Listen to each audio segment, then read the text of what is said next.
Welcome to Opinion Havers, a movie podcast for Polish people posing as Frenchmen. I'm Cody.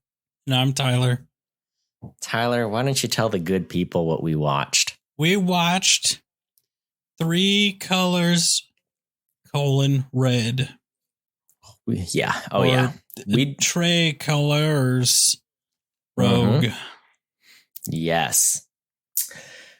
Oh, Tyler, this is a special day. You know, it's always a special day when we're in Cody's corner, but today's even more so. This may be... Do you realize, Tyler, what we just witnessed, you know? I'll tell you what. Out here. No.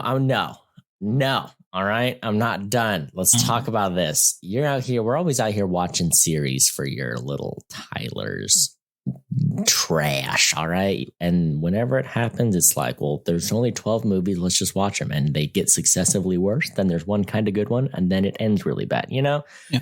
This may be the first Cody movie, / indie film trilogy. All right. This is an independent film that is a trilogy. This is unheard of. It's amazing. It's a special day. Tyler, what were you going to say? I was going to say, just to be clear to everybody, mostly to you, Cody, I did not read that. Like, I just knew the title of this movie in French, right? That's what I need you to know. I didn't read the actual title. I knew the words in French, Cody. Tyler, you're so cultured. What? Okay. Now, what inspired you to learn the language of our greatest nemesis? Girls think French is sexy, so I learned French. I used to be fairly... I don't think I was fluent yet. If I kept doing it for another year, I'd probably been fluent. I was conversational. I could carry on a conversation in French and understand 99% of what people were saying. Fascinating. You know what's interesting is that speaking Spanish, I can read French with 60% comprehension, just because they share all the same roots. And once you kind of realize oh, right, vous is two. And, once you start to realize all the things that translate, you can understand the Romance languages interchangeably, just looking at them pretty well. It's kind of cool. I used to be able to understand Spanish almost perfectly, and it's really fallen off. I don't hear it as often, But. It's interesting, too, because I know a lot of weebs, a lot of dorks, nerds, if you will, who are oh, yeah, I learned Japanese from watching anime, which I find very difficult. I've learned maybe 3 words from watching anime in Japanese. But watching this, I was oh, between my knowledge of English and Spanish, watching it with English subtitles while they're speaking the French, I'm connecting all these words, I feel like I could probably do it, Yeah. I mean, if you understand the root. I don't like a lot of French movies, So that's the big hurdle, First off, how dare you? Second off, you're right. Now, if we could get some French anime in here, now we might, that might get us somewhere. Can you Technically speaking, can you imagine Baguette Man, what would it be? How would it go? You're such a fool. You're such a fool. And you're first off, I believe we both know it's pronounced anime. Right?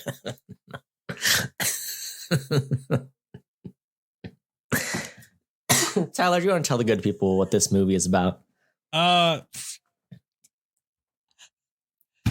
Cody, I would love to. Okay, let me tell you about this movie. This is a movie about a bunch of people, and they're all speaking French. Yes.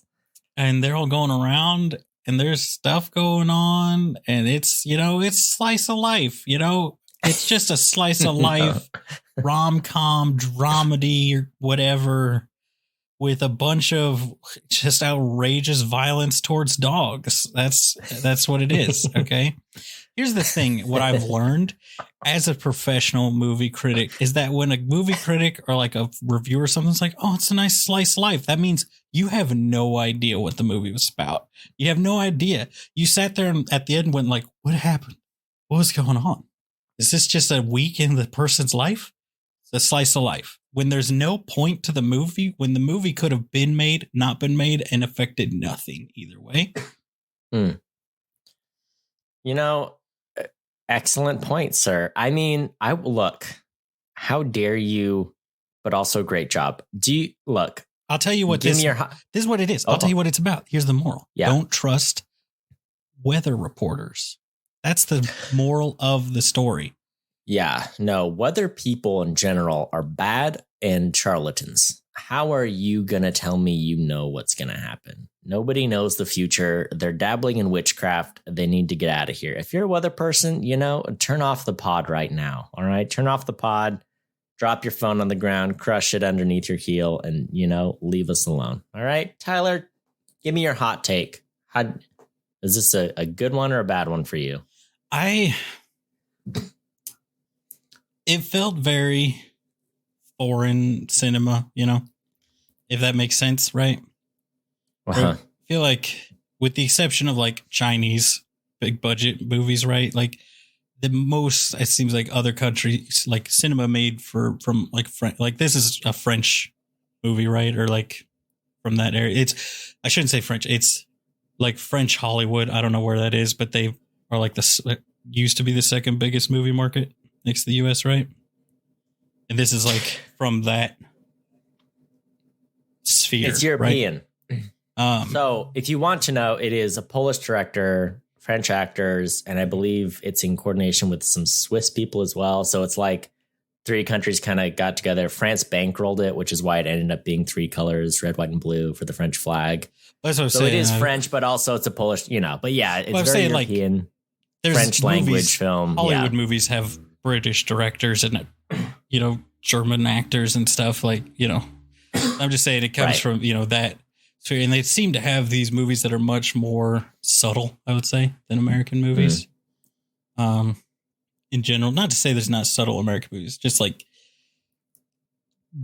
they tend to like, well, I don't know, because their movies are also all lower budget, it seems like. So maybe it's just the budget thing. But it felt very much like some of the other, which I guess, yeah, to your point, it felt like a lot of, those, it didn't feel like, like a Wes Anderson indie movie, but it felt like one of these little indie movies. Cody, let me just derail us for a second here. Have you seen all of these AI generated Wes Anderson movie trailers? Yeah. Oh my gosh. I've never wanted Wes Anderson to direct Lord of the Rings and Star Wars so bad in my life. And now I'm just like, it would be amazing. It was fascinating to see like what a computer would think, where like you look at it and you're like, man, why do all of our blockbusters have like stupid art direction, costume design? Like, you look at that and like a computer was able to say, what if we just made all this real fun, colorful and whimsical, and it was like, this is so much fun to look at, I mean, and it begs the question, why aren't more people out here, having a good time? The computer didn't do anything. It just looked at every frame, which Wes Anderson, I think the reason it works so well with his is you can feed it an entire movie because he frames everything very carefully. And like, he's made at least a dozen films and it's just like, hey, this is his vibe. And yeah. So, you could feed it any other director's body of work. And I don't think it would get as consistent return as you do with Wes Anderson, which I think is why it works. Visual style. Yeah. But, it's so funny. And the fact that I do think I will give this. So a lot of people, yourself included, seem to be like, the AI is doing it. Here's the thing. This is obviously like the people using this are very good at directing the AI and editing it to like, they probably have a lot of garbage they cut out because the fact that Owen Wilson is every masked evil bad guy character tickles me every time. Yeah. I know he plays Sauron and Darth Vader. And there was another franchise he played the big bad guy, but he's just always like, wow. It's just a clip of him going, wow, with like a really bad, cheap, like voice changer over the top of it. And I love it. Yeah, no, it's fun. It's a lot of fun. Now, this is not a Wes Anderson style movie, to be clear. All right. It's not like everything's red. I did have a note that says there's a lot of red, but there could be more red. I was promised three colors, mostly red. And I feel like I wouldn't say mostly red, Yeah. But, no, that's fair. I do think once it's a Polish director, the story makes a little more sense. You're like, all right, this is pretty Polish. It's a Polish guy masquerading as a Frenchman. Anywho, since you asked, I'll tell you, I enjoyed it.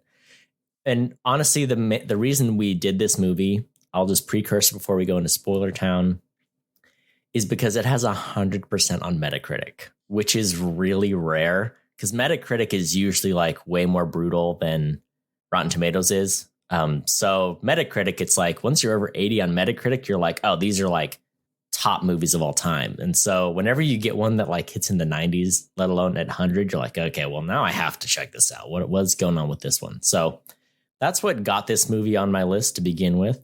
And we've arrived. I made you watch it. I'm going to have to go back and check out the other two movies in the franchise, if you will, in the Colorverse, however you want to say it. We're talking about not a multiverse, a cineverse, all right? A cinematic universe of movies based on a color, and we're here, you know? Who said indie movies couldn't sell out, you know? Hold on. Talk to me. You got something. This movie has 11 reviews on Metacritic. 2 of them are The Guardian. One of The Guardian's reviews is only an 80, and one of Empire gave it an 80. So this thing having 100% is just, it's wrong. I don't know what to tell you. The numbers don't lie. All right. I mean, maybe it's Metascore. Is it Metascore, not Metacritic? I may have misspoken. I mean, it's got all of them listed, and then at the top it says 100. So, I mean, it's giving it 100, right? Yeah. So here's what I'm going to do real quick before we jump into the spoiler town rants, right? We're going to debunk some stuff here, okay? So what do we got here, Cody? We got 1, 2, 3, 4, 5, 6, 7. I mean, this isn't going to help the time delay, but I think it has 100% on Rotten Tomatoes as well. 100% tomato meter with 63 reviews, 94% audience score with 25,000 plus reviews.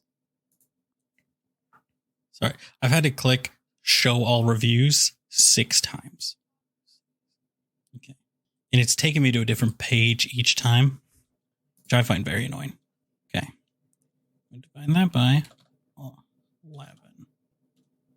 So this movie should have a 96.4.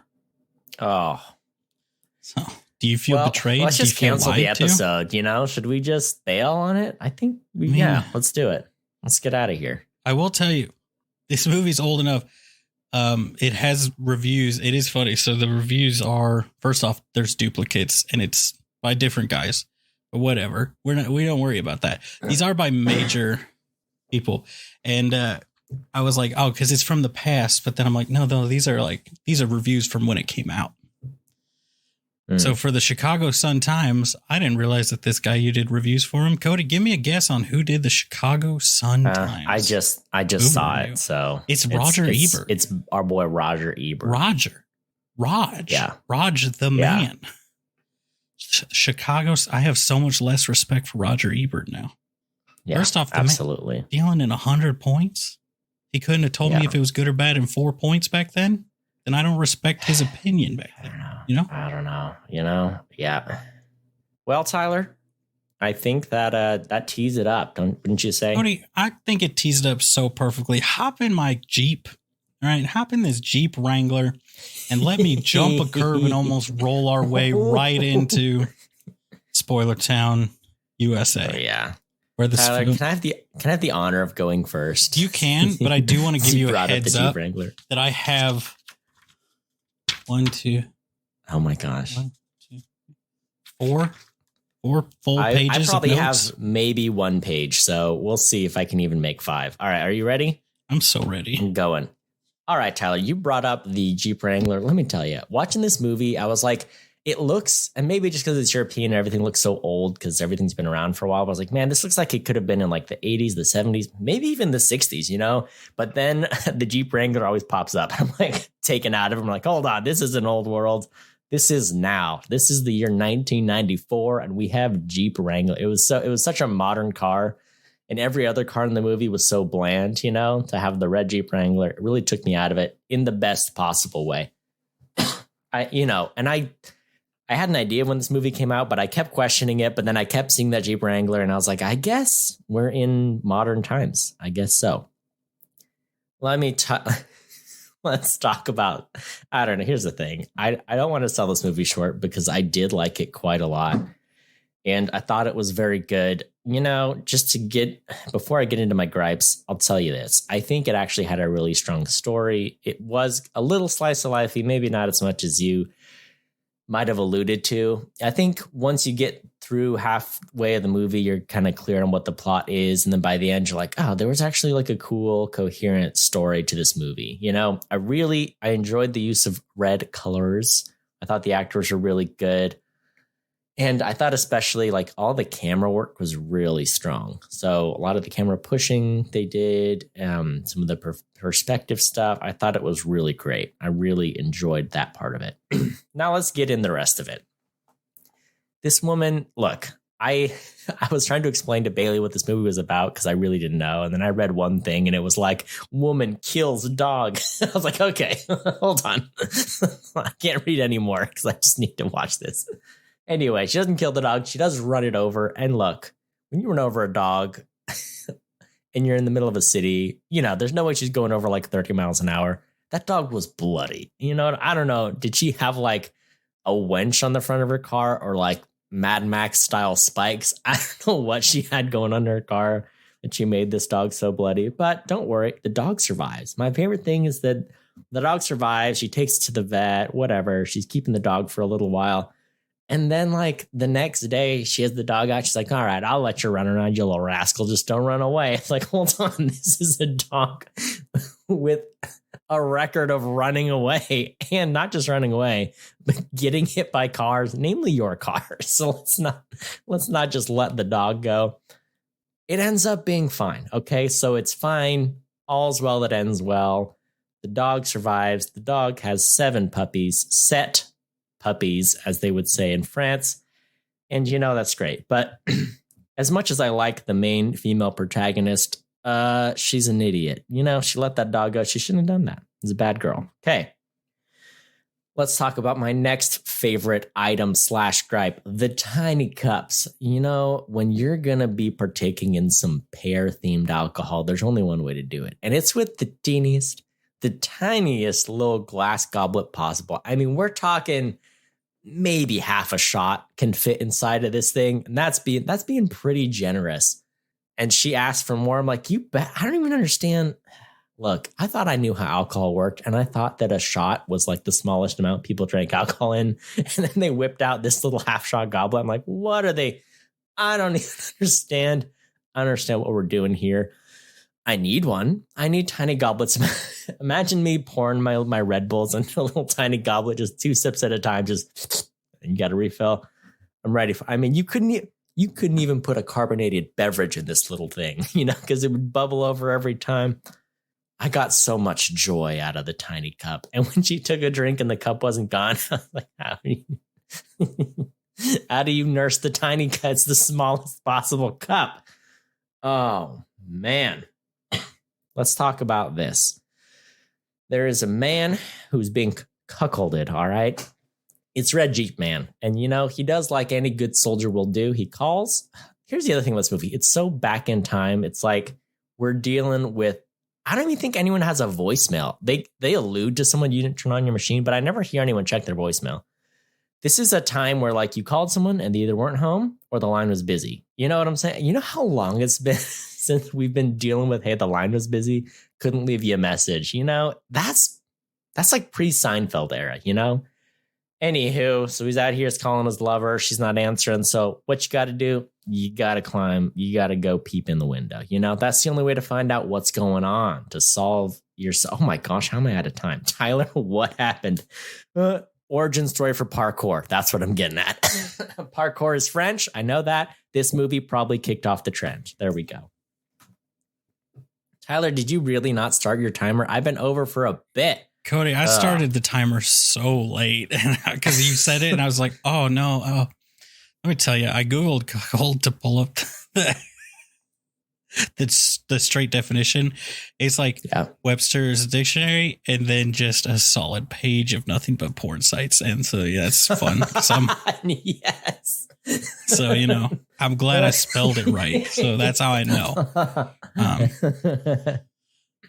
So I'm ready. I'm here. Hold on. Let me undo. Let me get all my pages ready here, and then I'm just gonna hop in. All right. Mm-hmm. All right. Here we go. Cody, let me tell you. My first note. What is going on? That's my first note for every Cody's movie. What is happening? What's going on? I don't understand it. They never explain it. They're always like, you always read the description thing, and it's. I didn't for this one. It wouldn't have helped because every time I read it, it's always like, oh, a student on holiday meets a lord that's banished from his kingdom, and they go on adventures of magic and whimsy. And then it's like random person meets random person, and they go to dinner. End of movie. And I'm like, none of the things in your description came up. None of them came up. Their nationality didn't come up. Who they are didn't come up. They didn't even say their names in this movie. You know, like it's those kinds of things. And I felt this really hit that on the head. They did say some names. Those come up later. My next thing, I have a question for you, Cody, and you can't talk. So I'm just going to ask it to you and you can maybe answer it later. Why do you hate English? That's what I need to know. Why is a Jeep in France? Are the Germans back on their bull stuff again? Is that why the Jeep's in France? That's the only reason Jeeps have ever been in France. Don't worry, Cody. We're going to circle back on the France thing because let me just skip here to my last note just so we can say, I say they were Swiss the whole time. I don't know if you caught that at the end. This movie takes place in Switzerland. I was like, they're in France 100%. It's all French. They're speaking French. They're French. He's a French judge. Most of my notes have to do with the French. They were in Switzerland the entire time.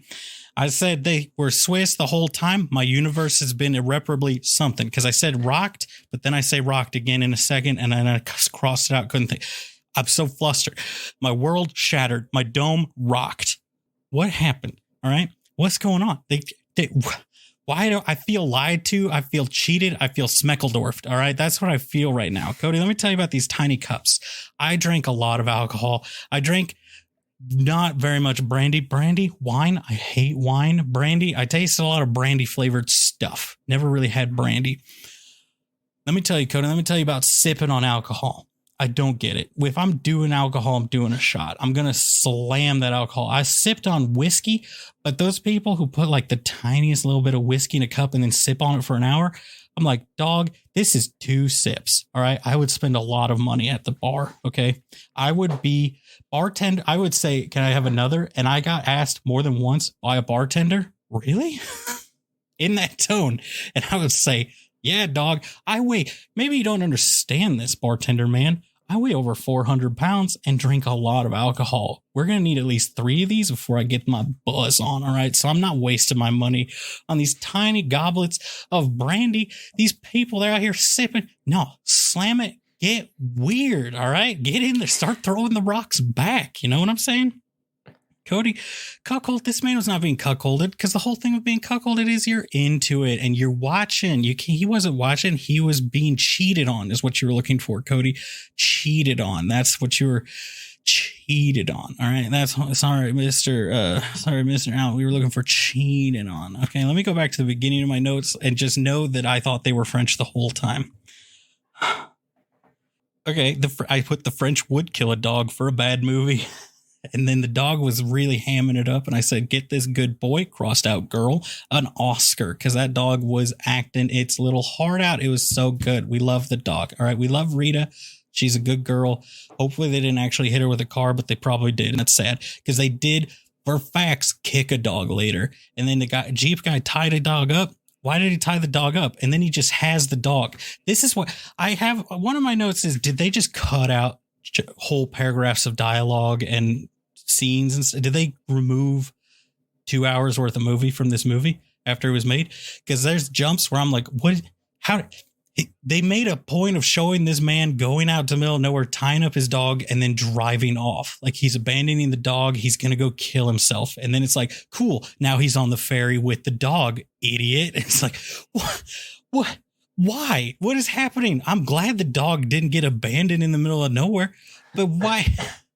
Where did he get? What? There's no. I care so little for this man. that I'm like, why? You're like, look, they both did it. They were soulmates the whole time. They're just like the judge and his wife or whatever. So I'm like, cool. So she's going to cheat on him and then leave him? Is that what's going to happen? I cared so little. This Jeep guy could have rolled that Jeep and died in an explosion. I wouldn't have cared. All right.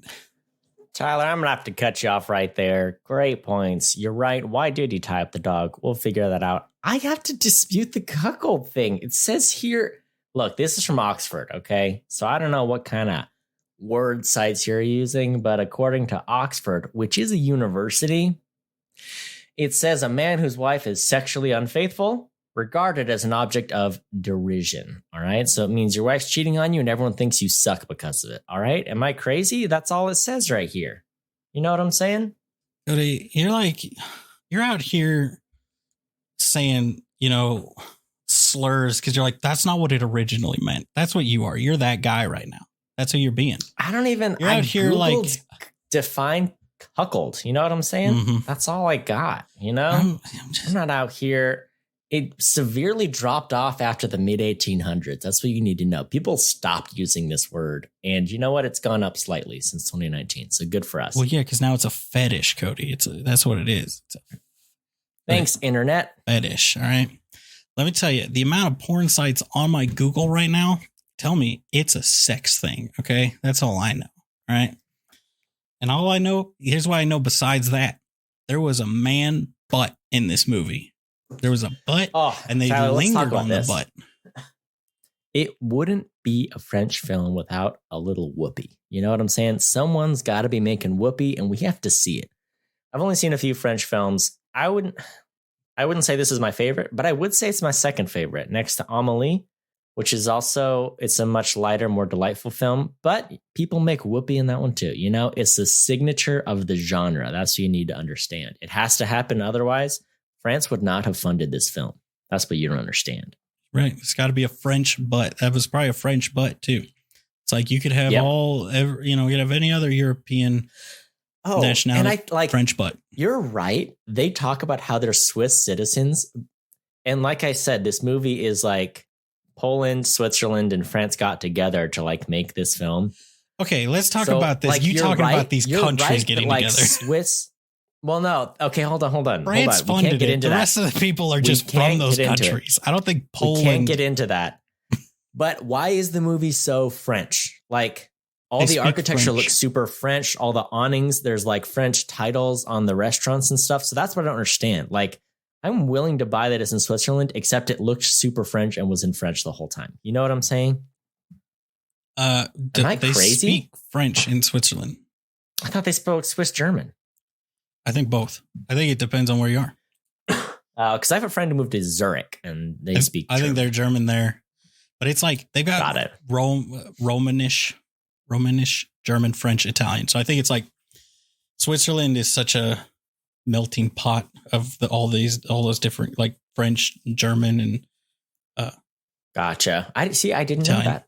So it does say all the filming is in Switzerland. I'm looking at the filming locations and they're all in Switzerland. So where are they in Switzerland though? Geneva. Geneva mostly, it looks like. Yeah. Which I believe they speak French in Geneva. But like Zurich, I think they speak, which I'm looking at it. Geneva is Geneva's encased in France and Zurich is like encased in Germany. So that would make sense. Look at all the culture we're getting. We're learning so much about the world around us. Mm-hmm. Tyler, I know you got a lot of notes. I don't have that many. So if you want me to get through mine or do you want to trade off, how do you want to do this? I mean, you know, like a lot of mine are kind of dumb questions that did get answered, but we're just like calling out the insanity. Most, like, I would say a good 6 of these notes are just about, so this chick is a hoe, right? Like, she is a hoe. Like, she is definitely sleeping with everybody.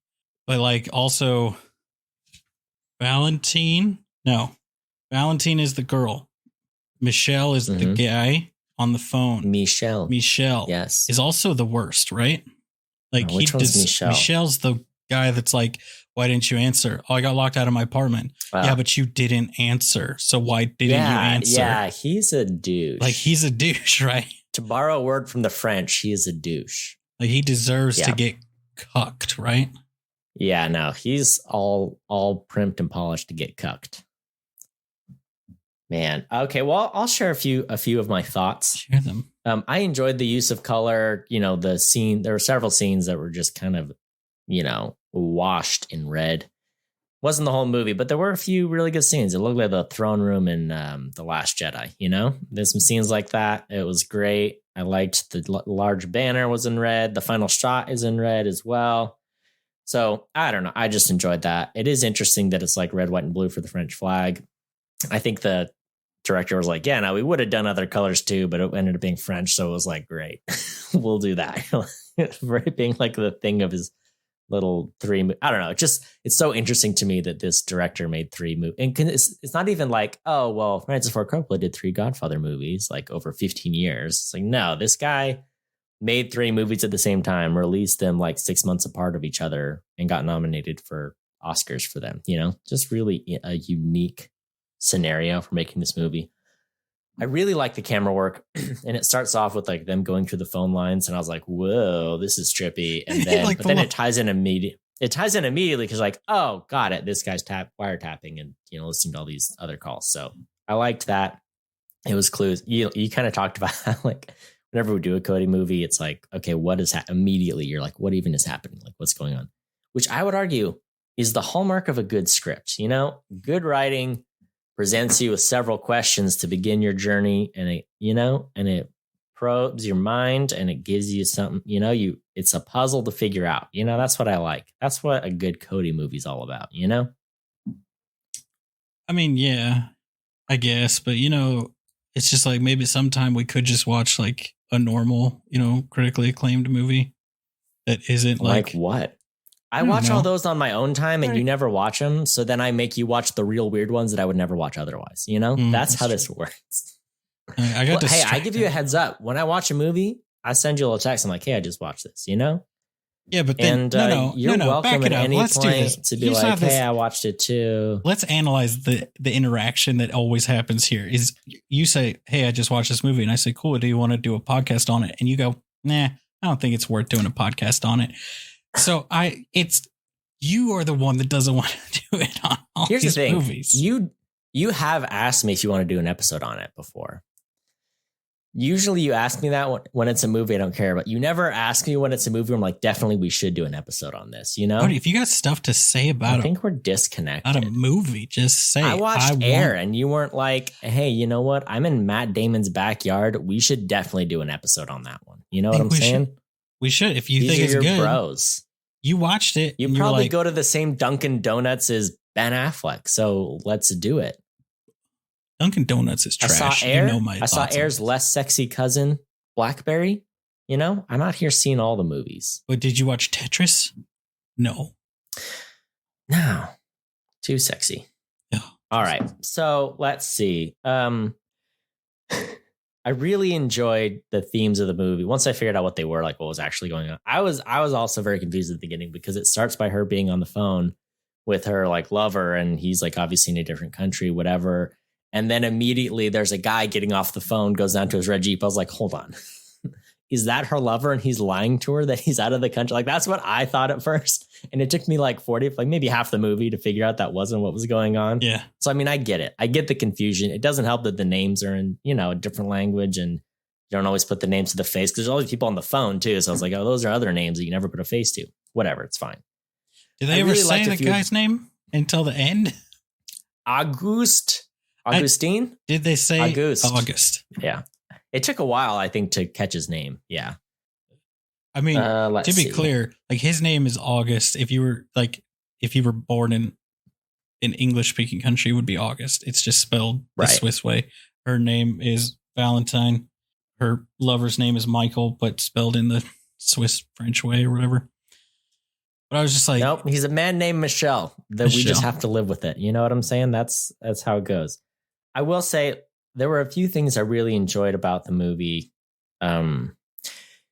theme wise or whatever, story wise. I really liked she plays the lottery and she wants the lottery to go bad so that she has good luck or whatever. Because there's the time where she wins and the guy's like, oh, snap, that sucks. And then something bad happens. I forget what.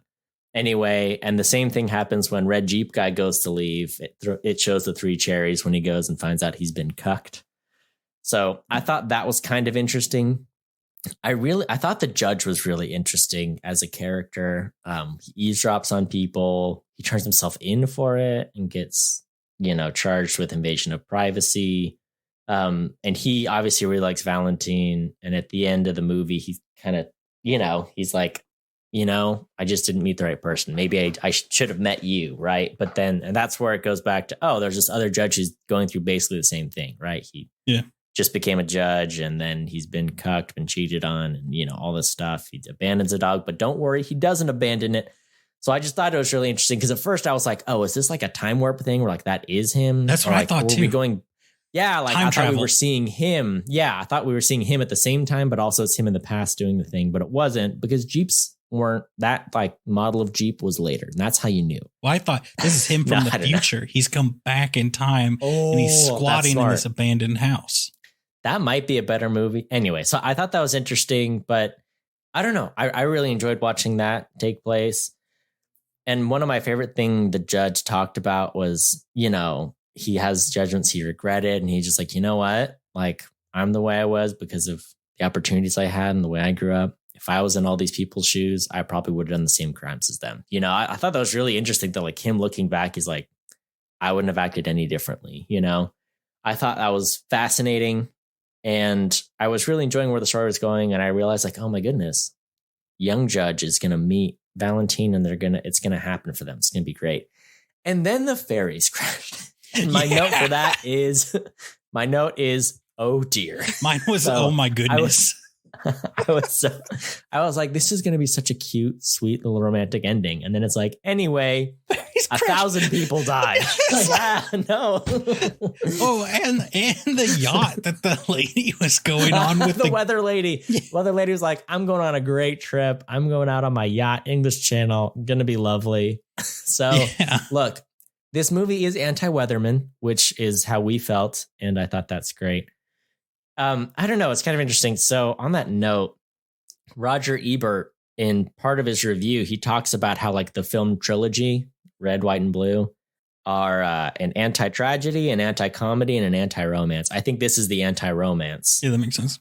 So anyway, I don't know. Fascinating movie. Interesting way to end. So like, what happens then? Does it mean that, are they still going to get together, or is it like they were, but anyway, tragedy happens, so don't even think about it? Well, I think, what does it mean? Here's what I got from it was it showed them, him saying, where am I supposed to go? Her saying, oh, this way, like the stewardess lady saying, oh, go this way. Mm-hmm. And then her turning back down the ramp saying, where am I supposed to go? And then her saying, up the ramp over here. So it's like, she's going to say, oh, you also go there. And then it's going to be credits. But then it's like, no, she goes up and then rain. And you're like, cool, I guess. And then 1,400 people dead. But they're two of the people who survived. And it's like, oh, but now they'll be like, hi, my name's August, I guess. Yeah, no, they didn't look like they were in any shape for a meet cute. And I mean, perhaps the worst meet cute in history is being 7 of 1,400 people that, 7 survivors out of 1,400 people on a ferry. I don't know. Yeah. So there you go. My last note. And then, I want to hear a lot more about you and how it went for you. Fun fact. I talked about this being a cinematic universe. Well, the ferry survivors are characters from the trilogy. So the main characters from the other movies also survive on the ferry. This is the last movie in the trilogy, I believe. So yeah, fun little Easter egg. When you go back and watch Blue and White, just know those people also undergo a horrible tragedy and are the lone survivors of, a terrible ferry accident. Yeah. When they were going through all the names, I thought that I was like, are these people I should have known from this movie? Or are they from the other two? Because I saw that there was the one other one. And I was like, okay, is they from other movies in this series? Because I didn't know it was a trilogy. I was like, is there a bunch of these? And it's like all the colors or something. Mm-hmm. And then it got to the end and 2 Swiss people. And I was like, oh, so they died. Because I thought they were French. Yeah, me too. Yeah. So I was like, oh, wow. I was like, I can't believe they teased it like maybe the 2 people we were interested in. Nope. But no, they did survive. Oh, All they had to do in this movie was kill everyone else.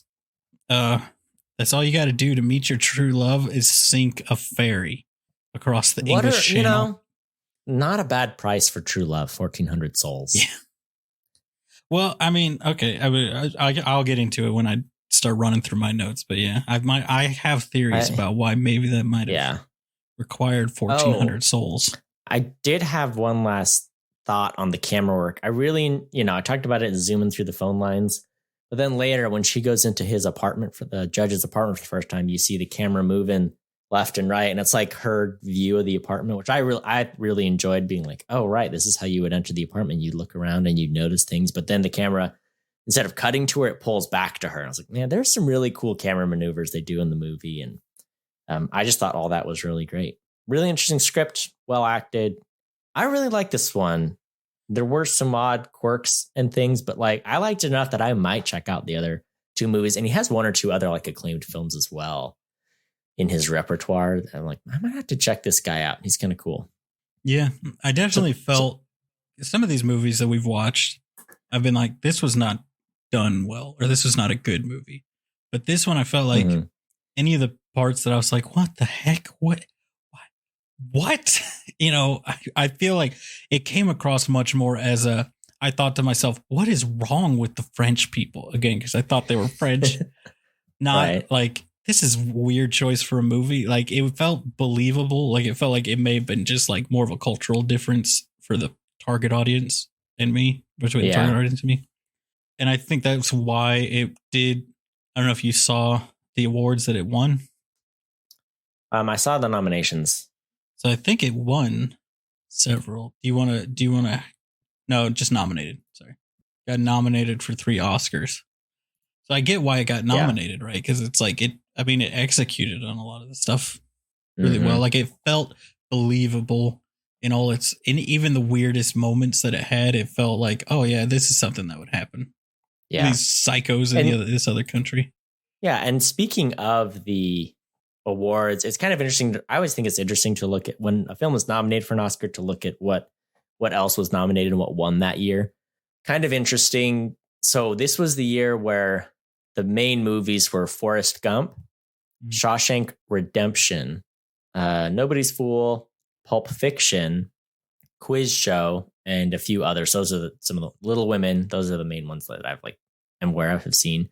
So, I mean, when you think about it, it's like, okay, well, what was big that year? Forrest Gump, Shawshank, Pulp Fiction. I mean, I'd put this movie up with those. Definitely better than Forrest Gump, because Forrest Gump kind of sucks. But Forrest Gump won Best Picture, didn't it? Yeah, but it sucked. Cody, how dare you? When was the last time you saw Forrest Gump? You know what I'm saying? Anyway. The 90s, probably. Yeah. Well, I mean, compared to Shawshank Redemption and Pulp Fiction, I would take, I'm like, Forrest Gump is the worst out of it. And I think I would put this one not higher than Shawshank or Pulp Fiction, but I would put a little bit below that. I'm like, this is a very good movie, really interesting, well done. And it's a much different take than those kind of films. It's very different to see a movie made in Europe versus what American films are doing those days. But yeah, so it was nominated for cinematographer, director, and writing, I think. Yeah. I think it would have won had it not been so much all darn French, so insanely psycho in everything it tried to do. That's a good point. So do you want me to run through some of these notes that I've got here? Yeah, hit me with a few things. Have you seen, out of those movies, Forrest Gump, Shawshank Redemption, Pulp Fiction, have you seen all those? I have never sat down and watched Shawshank, and I honestly I can't remember Forrest Gump. I know I've seen it a couple times, but I don't remember. You seen Pulp Fiction? Well, yeah, we did an episode on it, didn't we? I know I've watched it. I didn't remember if we since we've been doing the podcast. So yeah, okay. I was just curious to see if you'd, Pulp Fiction's Shawshank's great. I've seen it more recently. I never really liked Forrest Gump because it's like, the story of his life, and it's a boring, not cool action movie. And I was a child when I saw it.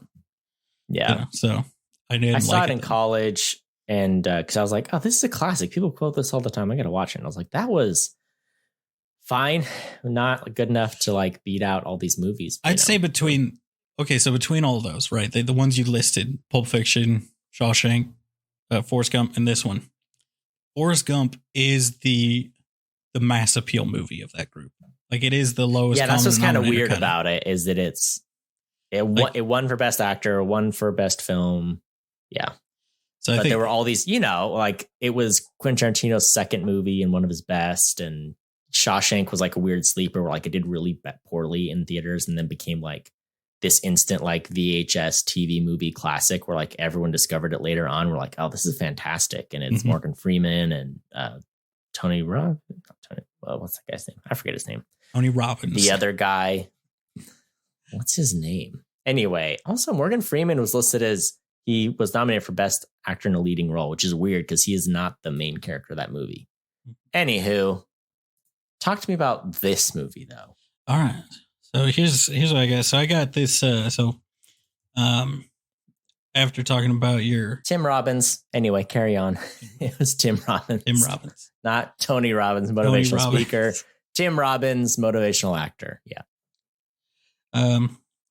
So I did. I want to know what I wrote. Is did this hoe just go in when she just walks into the judge's house? I was like, did she just walk into his house and be like, the door was open? And I'd be like, cool, get out. What do you? Don't just walk into someone's house because the door's open in the middle of the night to say, hey, I ran over your dog. Like, just if that's okay, that's a PSA. Everybody, let's rap for a second. All right. Lean back in your chair, get comfortable. I'm going to spin my chair around, pop my leg over it, sit in it like a cool teacher. Okay. Let's rap. If you're running over a dog in the middle of the night and you go to that person's house, all the lights are off, don't walk into their house. I don't care if their door is wide open. Don't walk in there. Even if you're not, I understand in the US, you're going to get shot. You're going to get shot. If the door is unlocked, really the owner's asking for it. You know what I'm saying? Like they're saying, hey, whoever wants to use the door, you're welcome to it. You don't have to have a key. If you don't look like, you know what I'm saying? It's saying if you don't have a key, you're eligible to use the door. Right? It's so there's the my upbringing in me saying you're being rude. And then there's my modern sensibility saying you're about to get human trafficked or murdered. Okay. Like just don't. I did have that thought where I was like, I guess she's going in. But I also like, as a woman, wouldn't you be like horrified to enter a strange apartment at night? Whatever. It's fine. But it's a house, I think. It had the look of a house. And so it's a house in Switzerland. That's rich, all right? You'd be lucky to get human trafficked by those people, right? They're rich. That's true, yeah. Probably, I don't know. Are they? I don't know if a house costs any more than it does in like... Look, let's say, I was here saying, okay, let's back it up for a second, Cody. I'm just sitting here just thinking like, houses are way more there than they are here. Which is factually incorrect for sure, right? Because I just had it hit me in the terms of the ranking of most expensive places in the world, not just in the US, in the world to live. Where I live is absolutely in the top 10, probably top 5 of any list. Well, hold on. Top 5, you're stretching. Okay. Look, okay. You're forgetting places like Tokyo, London, am I? Hong Kong. Oh, hold on. London's like the most expensive place in the world. Oh, am I? Get out of here, Tyler. I've Googled it. I think you vastly underestimate how much. You're getting beat out by San Francisco and New York, but you're close behind it. Like as a state, Massachusetts is one of the most expensive. Oh, Massachusetts is not that expensive as a state. If we're just going off state, then it's not that bad. It's Boston area, you're saying is. Well, the thing is, the other thing you got to consider is this is 1994. So it's like a house in Geneva in 1994. What are we told? Was Boston a hot market back then or no? I mean, the Afflecks, they hadn't even made Good Will Hunting yet, They weren't even on the map. People had never heard of Old Bean Town. I'm just saying modern times, right? Like I'm talking modern day. See, here's the problem. I've clicked on 3 lists and then I'm like, oh, that's crazy. They have all these weird cities, different cities on here. Maybe Boston's coming down. And then I see, and it's like, the time is several years ago. And I'm like, oh, that's why. They got you. This is how they get you. Anybody who's thinking of moving to Boston, all right, this is how they're going to get you. They're going to show you data from 10 years ago, and they're like, Boston's cheap to live in. And then you're going to move out here and realize, like, it's fighting San Francisco for one of the most, for like its slot, all right, on the most expensive places. According to this, your rent prices in Boston are 9% higher than in Geneva, but everything else is a little lower in Geneva. So here's what I am finding, though. So I've found everything here, right? So it does look like several U.S. cities. This one's more recent, so I don't know where they're pulling their data from, but the article itself, April 15th, it looks like all those traditionally more expensive than Boston cities finally leapfrogged us. So the cost of living by comparison is coming down, Cody. I did it. I'm winning, okay? hey, I beat the system. You go.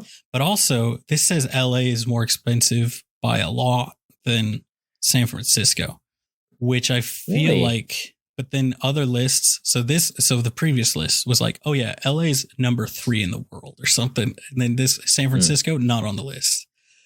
But these lists that stay in the US are like San Francisco, way more expensive than LA, which is correct.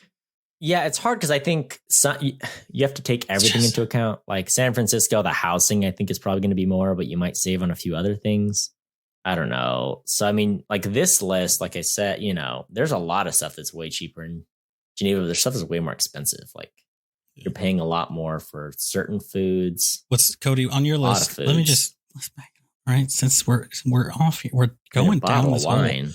What's the median home value, or do you have that? Do you have the home value? Oh man, how much it costs? How much is this house, this domicile that this man living costs? Okay, there's rent per month and buy apartment price. So I'm assuming, and it's in francs. Oh, Cody, you're failing me right now. Hold on, I swapped it. We swapped it. All right. Renting an apartment for a 1-bedroom downtown, you're talking $2,200 for Geneva, $2,700 for Boston. And then buying per square feet, you're looking at $1,700 in Geneva, $1,000 in Boston. So it's more expensive to rent in Boston, but it's cheaper to buy in Boston. Man. Oh yeah. That doesn't make any sense. What is the housing market? What are we even doing here? Cody, let me tell you. Why is it so? What have we done to ourselves? I did send you recently. I sent you a meme where it was like, "Don't buy a house. The housing market will come down." And it's just that. Are you sure about that? Yeah. Are you sure about that? My house has gone up quite a bit since I bought, and I bought it during like the boom where I was like, "Ew, this might not hold." But hey, the market could still crash. But is it going to crash where my house is going to be worth? Is it going to dip from where I'm at to where I were? I don't know. It might not. Cody, let me tell you about the real struggle that I'm dealing with right now. Someone bought my house for $100,000, and I bought it for $70,000 more dollars than that. Think about that. Right, you know what I'm saying? I've got it. I found it. Yeah, in it now. All right. Yeah. We watched a movie for this just to talk about cost of living. I found that we're on the same thing. They arrive for the movie, but they stay for the economic discussion. They stay for me feeling betrayed by cost of living calculators, looking up and being like, yeah, it's totally cheaper or the same price as Kansas City. And then I get out there and they're like, oh, psych, we updated our stuff. It's 87% or something insane more expensive. And I'm like, oh, I went from paying $750 a month for rent to over $2,000 a month for rent. Yeah, Tyler, you got played. I have a decent people around here. You watched Good Will Hunting and you thought, you know what? Boston's a town for the people. You know what I'm saying?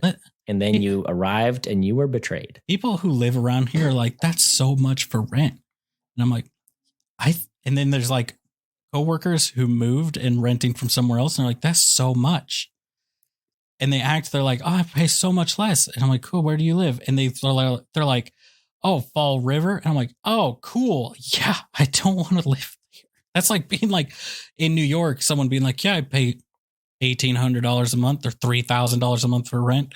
Like, why do you pay so much? I only pay $8 a month. Where do you live? Oh, I share a shipping container on the docks with 80 other people. It's like, cool. I think we have a different standard of living here, man. I think that's what you're missing. You're missing the standard of living disconnect. I don't want to have to drive somewhere to wash my clothes. That's, I feel like, the biggest thing that costs money here. Let me tell you about the weird spot they put ovens, okay? Because a lot of these apartments even were not built for an oven. Mine was. But looking at a lot of these... Explain that to me. Do people just go to Dunkin' for their sustenance and so they don't cook? Yeah, back in the 1800s, they would go out to Dunkin'. They'd say, Dunks, give me some Dunks. And they would dunk the dunk in the in the Dunkins. And then they'd give it to you and they'd be like, thanks. And that's what they would do. But also a lot of these apartments were houses and now they've split them into like 18 apartments. Oh, so, you know, it's a fun thing. You know, the kind of thing get the most awkward layouts. I stayed at an Airbnb in St. Louis and it was one of those. We're like, renting a whole house. Got it. And then you show up and they're like, well, what we've done here is the main floor is now its own apartment. The second floor is its own apartment and the basement is its own apartment. And your bed is in the living room. Yeah. It's like from the main bedroom. It's like, well, if I look to the right, there's the kitchen. There's no door. And if I look out, there's the actual living room, which also no door. So how is this a bedroom? You may ask. I don't know, but it is. All right. Yeah. They asking too many questions. They play fast and loose. You know, here. That's what I like doing when I rent a house. I'm looking for a place where I can sit in my bed, look out the front window, and also turn over and have, you know, the stove clock just blaring into my eyes. That's what I'm going for. Well, yeah, because the stove is, you know, awkwardly in the middle next to no counter, in the middle of your tiny kitchen, and there's like going to be a side room with the sink in it, and then there's going to be counters, and your fridge is either going to be in that tiny weird side room that was like, I don't know, where they kept the scullery maid or something. I don't know what they used to, what it was for back then. It's so funny to see these. And every time I've gotten to the point when I'm looking at apartments, if I see that oven in the weird, stupid spot because it's obviously like pressed up against the chimney strut that's holding up the entire house. I'm just like, yeah, all right, no, show me that one again. Just reject this, block it. I don't want to see it anymore. Because it's so frustrating. I'm like, I don't want to live somewhere that's haunted. Okay. I feel like that should be doable here, but it's not. But anyway, back to my notes about this movie. So don't go into stranger's house. That's how you get shot in the US. I feel like even in Switzerland, that's like, if you get shot, I feel everyone's gonna be like, yeah, you just went into the house. Like there were some moments where I was like, oh, someone's about to get shot. If this was an American movie, someone's back is exploding. You know what I'm saying? But then I was like, right, this is foreign. This is European. No one has guns. But then they started doing stuff so sketchy that I'm like, someone is getting shot. Okay. There's like some prank guns. Calling a drug dealer. Someone is loading up their muskets right now. Like people are about to pop off. Right. We're about to whip out the dueling pistols and like, the ceremonial dueling pistols. You're going to get sorted. Like if you keep climbing on balconies and just walking into strangers' homes. This is how you get rapiered, you know? Look, and then here's this thing. I said, I would shoot this lady if she rolled up with this energy. Like, what the heck? Like life is different when you're a Swiss French ballerina model, you know? You have fear of no man. That's what I've learned. I took several notes in rapid succession here. Okay. This is all around her going in. Because I took the note about her energy. Then I said, wait, did her and Michelle meet? Is their meet cute? Michelle hitting her with his car? Is that how they met? Answer me this question. Yes. Did Michelle hit Valentine with his car? Wait, and that is how they met. Hold on. When did that happen? Okay, so she calls Michelle, or she's on the phone with Michelle after. Oh, right. Okay, I was getting Michelle confused with Red Jeep Cuck. No. Yes, got it. That's August. Michelle on the phone. Michelle on the phone. Like, do you remember how we met? Oh, if I'd never stepped out into the walkway, into that gap, we never would have met. And I'm like, So Michelle hit her, definitely, right? Hit her with the car. I don't know. And then they're like, oh my gosh, we're in love now. That's definitely like, she's like, I ran over a dog. He's like, that's not funny. I can hear you laughing. I'm like, Michelle is a psycho. He is a maniac. I want to see his face. He's got to be packing some heat. You know what I'm saying? What does he have going on that it's like, you know what? I'm going to do a long-term phone relationship with a maniac. You know what I'm saying? Also, why is he around all these countries? Like, why is he like, we're in Poland. Dude. Our car got stolen in Poland. We're in England. We're going to Spain next week. Then we'll be in Germany and then Italy the next week. What are you doing? What are you doing, Michelle? Are you it's some kind of crime, right? Like what are you? I think this guy, a diplomat or a criminal. There's no middle ground. This guy definitely hit her with his car and then said, I have to go. Here's my phone number. And then just left and has never left his house or something. Like he lives somewhere and she's like, where are you? Oh yeah, I'm in Germany this week. And it's like, no, you're not. You never left your house. You're just trying to. No, I mean, since there's already a cinematic universe, I think we need a movie for Michelle. And it's like a dark psychological thriller where he like torments women or something. You know what I'm saying? Or like we get into his dark seedy underworld of black market, whatever he's into, you know? What is the likelihood that Michelle is a character in another movie? I'd say 45%. I mean, it's a 50-50 maybe. Like, I feel like Michelle is the sidekick to the main character of one of the other movies. So probably the comedic one. Here we go. We're doing this. We're looking at Michelle. Where are you at? Where are you at, Michelle? Oh, man, he's not very high up on the top cast. All right. Got it. We never see his face. It's probably just like the voice of the director or something. You know what I'm saying? Yeah. Oh, he's not even listed. Oh, there he is. There's no photo on IMDb. It's not looking good. All right. He's not listed. He's got 3 credits and they're all from, TV movie, a TV special, and this movie. So this is definitely just this director has a crazy friend that he knows will be a psycho, whatever they call him. Yeah. And so they're like, hey. Oh, I have this buddy. He hosted one episode of a telethon in 1989. All right. I take it back. He's got 4 credits. Oof. That's what I'm saying. Like, he's just a crazy person that they're like, I know a guy that we can call and he will pop off with some genius dialogue. Why doesn't he have a photo? That's what I wanted. I mean, probably just because he's pre-IMDb, but yeah. Right. So I have another note here that just says French people are dicks. And that's all I wrote because they were just the way they were talking to each other. I'm like, you guys are being so rude to each other. Like, oh my gosh. The fact that you are speaking a language where you're going to sit there and talk about how much, like, how correct you need to be with everything and like how proper you need to speak.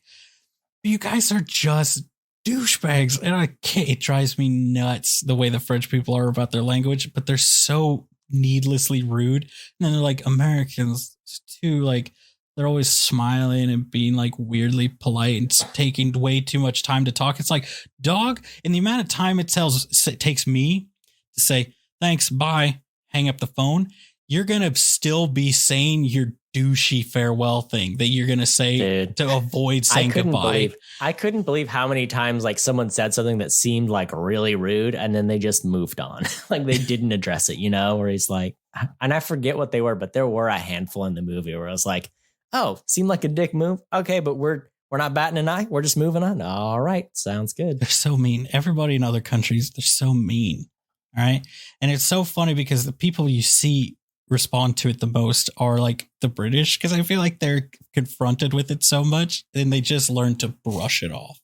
So there's just like non-confrontational to the max where they will just brush it off. But it's like, these people are so mean. I think I'm going to say right now, war with the French over just for reason, when underneath reason, general dickery. That's what I want to put there. Well, general, you know what's fascinating about that? I've listened to some really interesting radio stories, and there was one, and it was a black woman talking about her time in France, and she was like, "Fun fact: the French they said most French people have a very positive view of Americans, but especially Black Americans because of the jazz culture in France. And so she talked about how, I moved to France, and then I don't know if she was involved in the music scene or I forget, but she was like, people loved me. It was great. I had an awesome experience. As I assimilated and my accent got better and better, people were meaner and meaner to me, because now you're no longer a Black American. Now you're like a Black immigrant from, somewhere in Africa or like a neighboring country, and they're not very kind to immigrants there, which is true of many countries. Anyway, but it was so interesting to be like, oh, when I had bad French, people loved me there because they knew I was American. And then when I had good French, they were really rude to me because they were like, yeah, you are not welcome here. Isn't that crazy? I mean, yeah, here's the thing. Most of Europe, it is so funny when you see Europeans talking bad about Americans being racist. And it's like, my guy, my brother in Christ, your country is still like has racist laws. Well, it's funny because it's like Europe is the original racist. It's like, hey, who's awesome? Europe. Who isn't? Everyone else. Should we go invade everyone else and colonize them? Absolutely. Yes, we should. And, every other country has at some point or another been under the flag of Italy or England or France or Germany. Like all these places have been colonized by European nations, and it's fast. It's amazing. I mean, the history of it all, so fun, so interesting. But yeah, no, they're like the OG racists. Like we get our racism from their racism. You know what I'm saying? Right. Which is so funny because it's like, look, ours is, I think the difference is like truly racist people in the US are way more in your face about it. You will just not hire someone because you don't like those people. But I'm not a racist. Like that's the attitude that it seems like they have. Like, I don't like those people. And if you thought of who I meant, Cody, that makes you racist. I just said those people. I'll be honest. Yeah. In my head, I thought of like the like English people not hiring Irish people, but you thought of somebody. Everybody who will ever listen to this thought of somebody. And I just want you all to know you're racist against those people. And if you would just admit it and move past it, everything would be better. All right. That's all I'm saying. Also, French people in general, you started World War I. Come at me. Okay. You did. It's your fault. All right. You didn't start World War II, but you didn't deserve it. You dragged a lot of people down with you. All right. That's all I'm saying. France, you've taken a lot of people and you've dragged them down into the muck with you. All right. And let's just, also, France is in the unfortunate position of like, oh, there's going to be a European war. Well, a lot of our battles are going to get fought in France. So like not a smart country. When there's a land war, France offers a lot of battlegrounds and places for terrible battles to happen. Oh, if there's a dude that you got some beef with, all right, or like that you've made some comments, he's squaring up, and then you square up and you say, I'm not hitting you, bro. I'm not hitting you, bro. And then you spit in his face and say, I'm not hitting you. And then you smack him across the face and say, I'm not touching you. I'm not touching you. And then you spit in his face again. And then he punches you and you say, oh my gosh, he's hitting me. No, come to my rescue, America. Come send your psychos that are going to line up in the face of a machine gun. No. Then you started the war. All right. And then, it's 100 years ago. I think it's time for justice. All right. That's what I'm saying right now. Are you saying it's time for World War III? I'm saying it's time for World War III. Germany, come on the right. Be on the right side this time. Germany, you have the opportunity to be on the right side this time. It worked out great for Italy. All right. That's what I'm saying. All right. So, yeah. I wrote down anything else about the movie? Yes, this is about the movie where she said, like, I just wanted to highlight a specific thing. I paraphrased it. All right. Let's see. I paraphrased this conversation. You don't want your dog? Nah. Kill yourself. That's basically what she said to him. Okay. She said, stop breathing. Oh, that was awesome. And I don't know if it might be like a trademark of like European or French cinema, but I love the snarky lines of like, but yeah, no, she was just like, why even bother breathing then?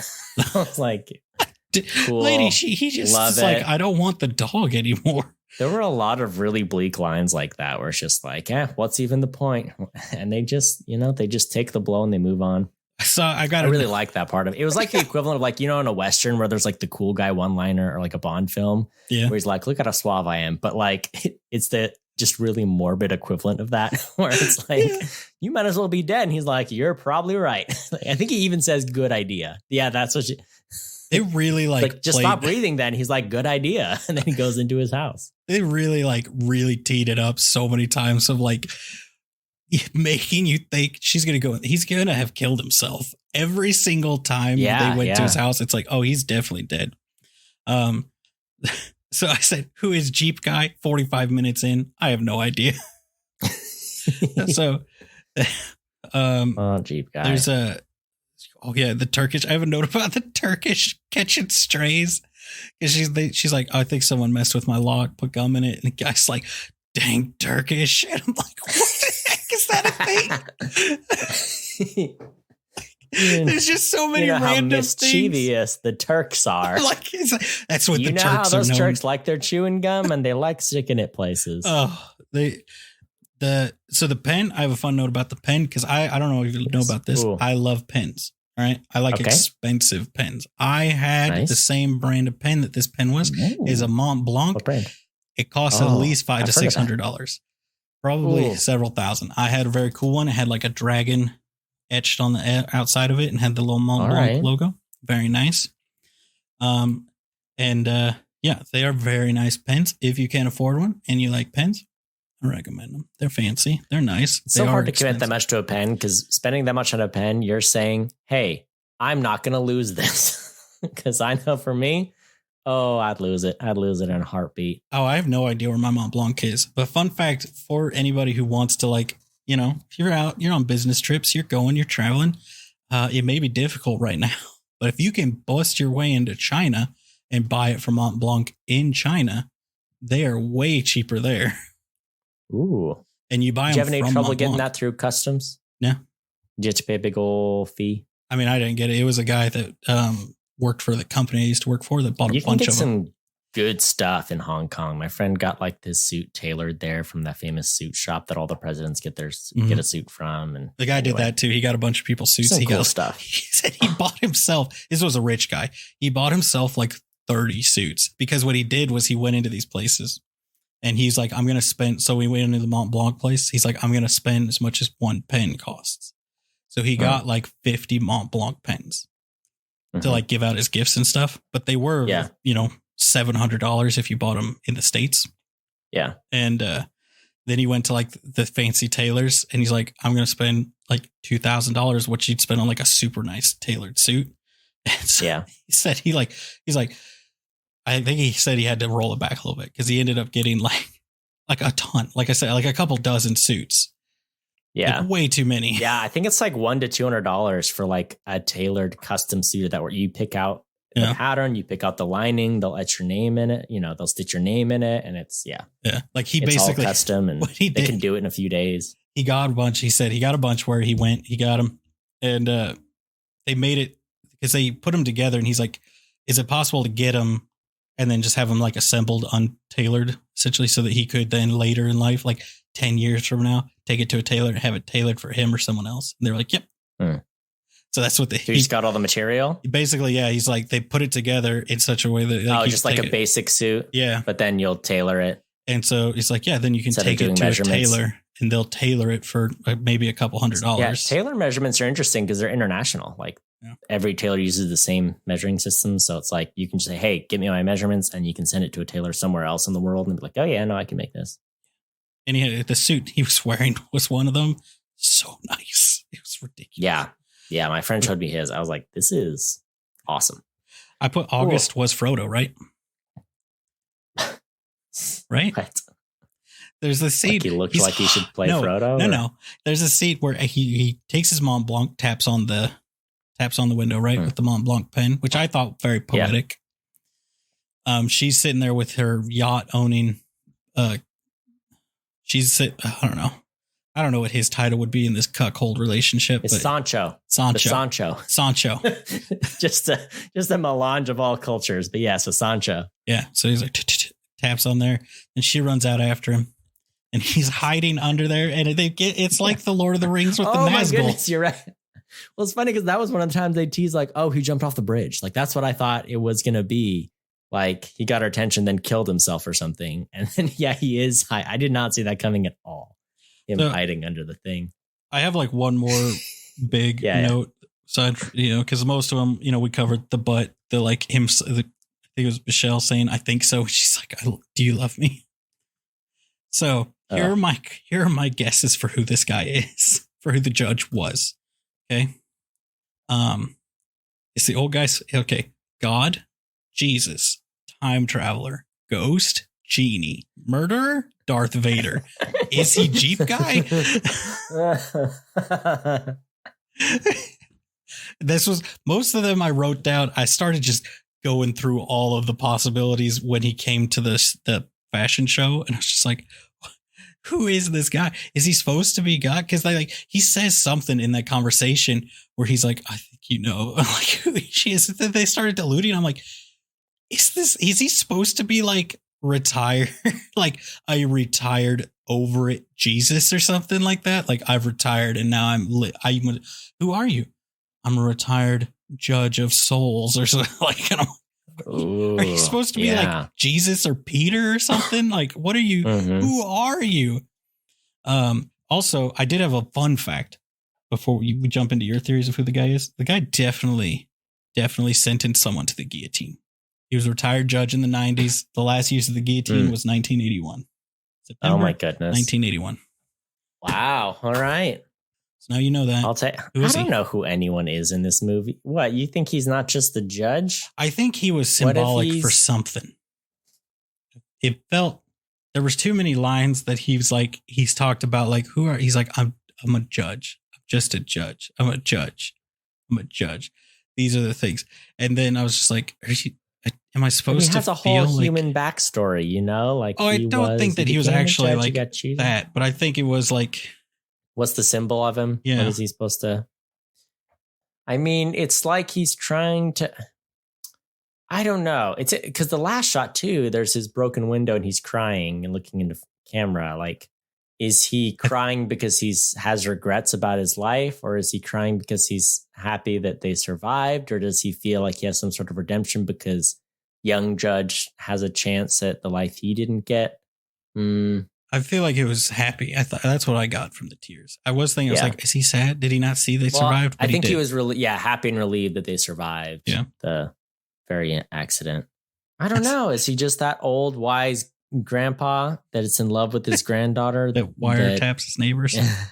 I don't know. But, is he like the wizened old man who's like, I want you not to make the mistakes I did, Yeah, it did feel like he was at his core, he was an old guy with a lot of regrets.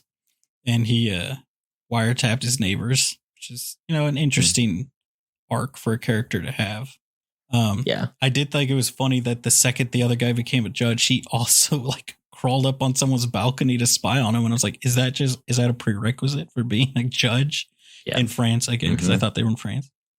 It's the best way to judge is to, you got to see it. You got to see the butt and then be like, all right, what are we rating this butt out of 10? And also, is he guilty? Cody, do you want to try to identify what a note is? I know what it is, but I never get to play this with you. So I just want to see. Yeah. So, no, this is good. You got this, Grandma. Push it. Oh, okay. The bottle. Her trying to recycle the glass bottle, which is also fun because not only was the bottle in the hole, I didn't understand how it wasn't going through. It is a trademark of the series. There is an old person recycling a bottle in all three movies. Yeah. Oh, yeah. Yes, that's your stamp. Got it, Grandma. Got this, Grandma. It went on for so long. There were probably half a dozen times where I did the jump forward 10 seconds. And then a couple of times I felt like I might have missed something. So I would zoom back. Didn't miss anything. It was just lingering on like a shot for way too long. And I was like, skip. Oh, yeah. And that was kind of one of those moments. But I wanted to know if the old lady was going to get it. She got it. I mean, she needed some help, but she did it. Push it. I just imagined Larry from SpongeBob. Push it. Oh. Is there anything else, Tyler, you want to hit on? I mean, we've covered everything from, notes.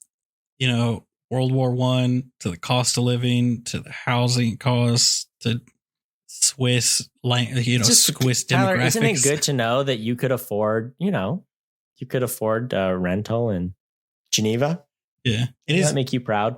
I mean, it is like, I sent you a bunch of random psycho texts about how much engineers that I do get paid around the world.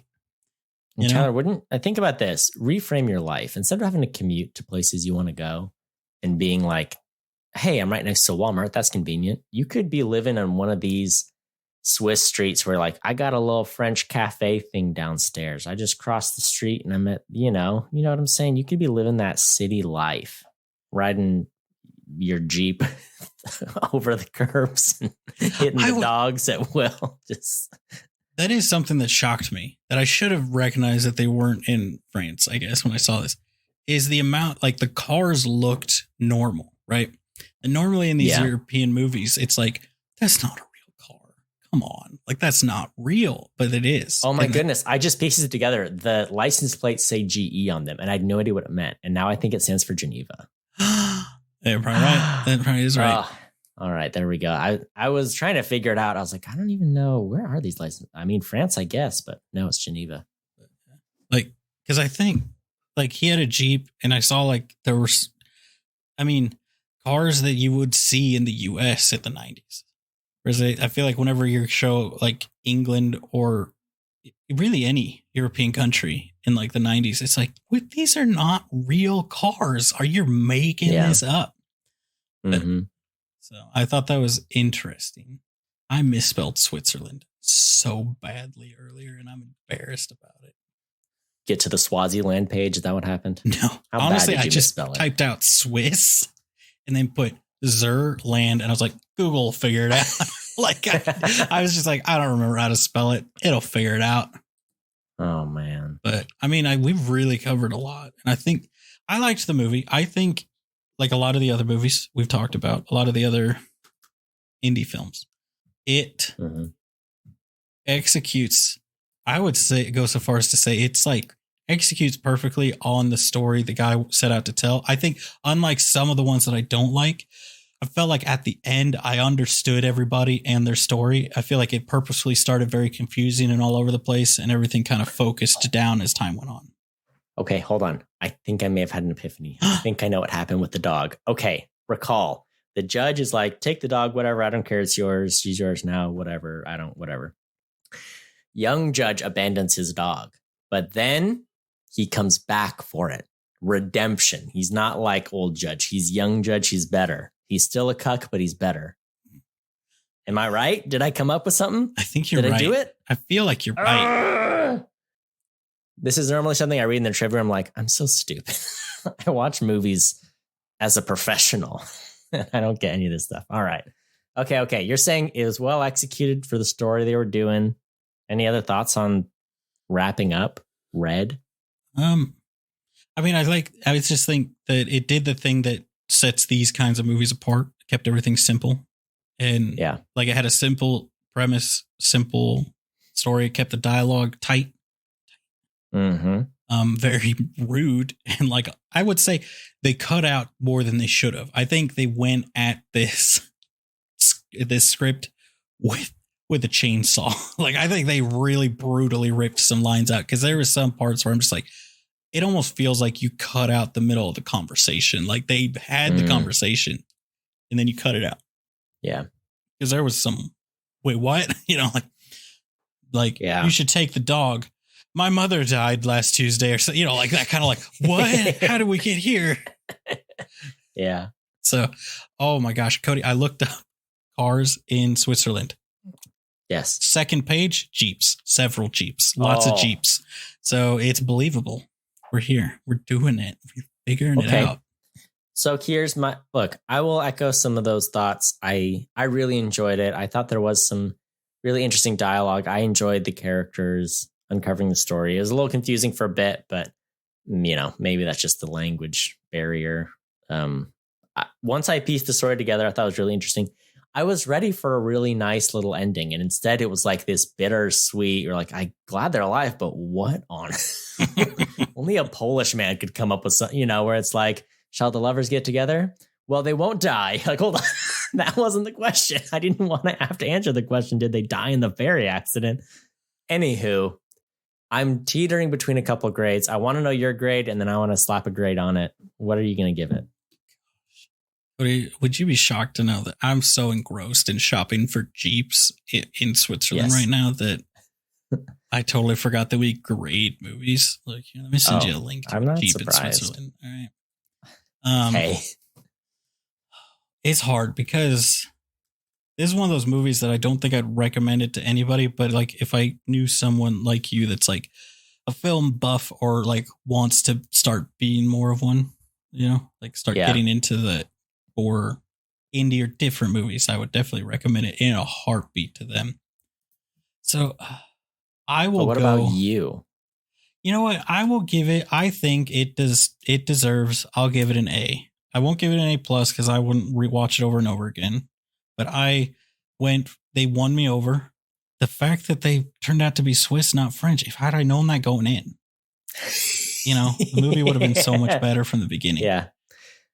Well, this is interesting. This movie did a lot of good, and it almost finished it off strong into like an ending that I would have really enjoyed. It went for the interesting ending instead, which I greatly respect, but it kind of knocks it down half a letter grade maybe for me. Because it was such a curveball, but also I respect it. It's getting an A- for me. I almost went A-.